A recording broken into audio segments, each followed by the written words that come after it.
Bien, ahora nos va a hablar sobre Segunda de Corintios. Segunda de Corintios es una carta muy relevante. Allí Pablo no solamente es una defensa de su apostolado en contra de aquellos maestros, de aquellos superapóstoles que trataban de criticar su credibilidad apostólica en base a su aparente debilidad y no por su carácter, obra, ministerio y hechos. En el fondo era una defensa de que había sido escogido y llamado por Cristo mismo, de que había sido capacitado y en consecuencia administrado por Jesucristo, y eso le daba un derecho apostólico que genuinamente avalaba su credibilidad como un verdadero siervo de Dios. También se habla acerca de que en el fondo, cuando soy débil, soy fuerte. ¿Por qué razón? Porque Pablo trataba de insistir en que uno debía descansar en la voluntad de Dios, de que uno debía enfocar su fortaleza en la fortaleza misma que Dios nos da, suplir nuestras necesidades con la asistencia divina y no con nuestra propia autosuficiencia carnal que solamente nos inmiscuye al pecado y en la idolatría. Es Dios mismo quien obra las cosas, quien designa el consejo de su voluntad y quien puede operar en nosotros todo aquello que se corresponde con la revelación exacta de su ministerio.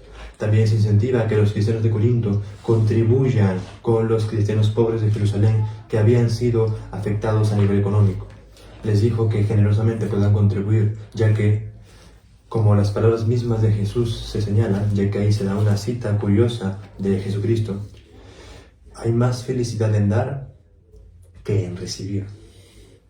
Y entonces ahí está plasmado, como en el fondo el enfoque debe ser central. Uno debe estar siempre apoyando y siendo solidario con los demás, especialmente con los hermanos de la fe. ¿Para qué? Para que así como tenemos bienes, podamos suplir a aquellos que están en necesidad y que requieren dicha asistencia y dichos medios. Segunda de Corintios es, por lo tanto, una obra bien monumental, bien elaborada y bien dirigida.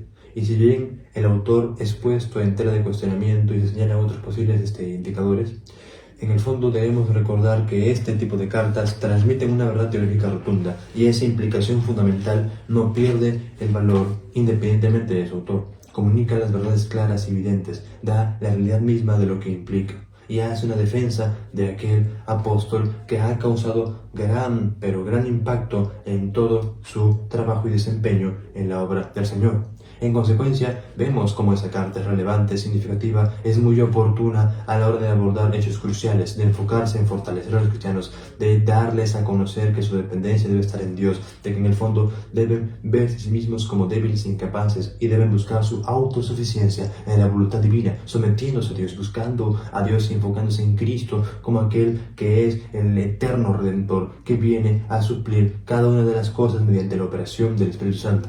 Uno debe enfocarse en esas cuestiones, uno debe rechazar todo tipo de falsedades y toda pretensión que esté ajena a la verdad revelada y en consecuencia enfocarse llenamente y netamente en las cosas que se corresponden con la verdad divina, con la revelación crucial del Evangelio eterno y con la gloria misma de Dios.